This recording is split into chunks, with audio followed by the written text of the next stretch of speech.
Chancellor George Osborne says he has identified how the government will make the £12 billion of welfare cuts promised in the Conservative election manifesto. He will announce the bulk of the savings in his budget on Wednesday, the BBC understands. Those known so far include a reduction in the benefit cap and removing subsidies for social housing. Mr. Osborne is also expected to announce the BBC will have to meet the £650 million cost of TV licenses for over 75s. Higher earners. Mr. Osborne said the welfare cuts were needed to prevent even deeper cuts to public services and to fulfill the government's aim of eliminating the deficit and running a surplus. So yes, we've got to find savings in welfare, and we have found that £12 billion of savings in welfare that we said we'd be able to find in the election, he said. The headline budget announcement over the weekend was a clampdown on taxpayer-funded subsidies for higher earners living in social housing in England. But Mr. Osborne also announced the benefits cap, the total amount a family can claim a year, will be cut to £23,000 in London.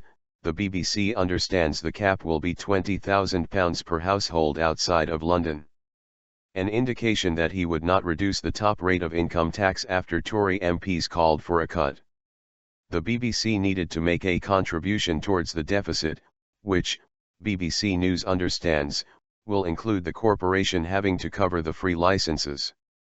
The benefit cap is likely to affect 89,000 households and save £1.67 billion over the next 5 years, according to Treasury sources.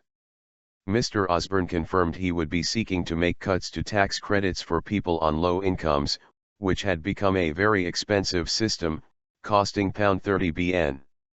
He said the low-paid would be compensated by tax cuts in an effort to end the merry-go-round on which people pay their taxes and then get back benefits, and firms would be encouraged to pay higher wages.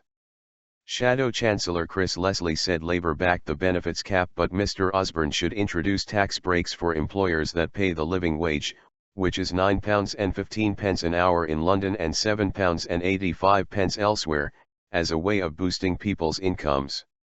He told Andrew Marr, "If we can finally persuade George Osborne to U-turn and back some incentives for a living wage, that I think would be very welcome.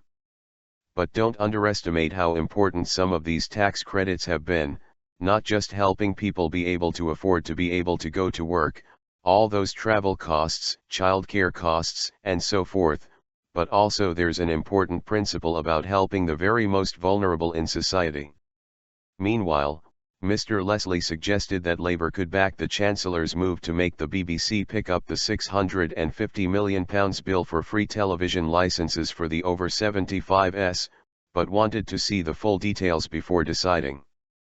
The SNP said Mr. Osborne's budget would be a sermon from an austerity cult, cutting where it is not necessary and weakening further the chance of a sustained recovery. Housing subsidies. Under the planned changes to housing subsidies, local authority and housing association tenants in England who earn more than £30,000, or £40,000 in London, will have to pay up to the market rent, Mr. Osborne will say. The move is expected to raise up to £250 million a year by 2018-19. It is thought that this could affect 340,000 households. The change, which will cost tenants on average up to £70 extra a week, will build on measures introduced under the coalition government that enabled housing associations and local authorities to charge market rents to those on incomes of more than £60,000. Extra money from those living in local authority properties will go straight to the exchequer.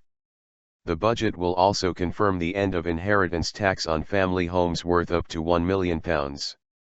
Mr. Osborne is expected to tell MPs on Wednesday the threshold at which the tax is levied will rise for couples from £650,000 after April 2017.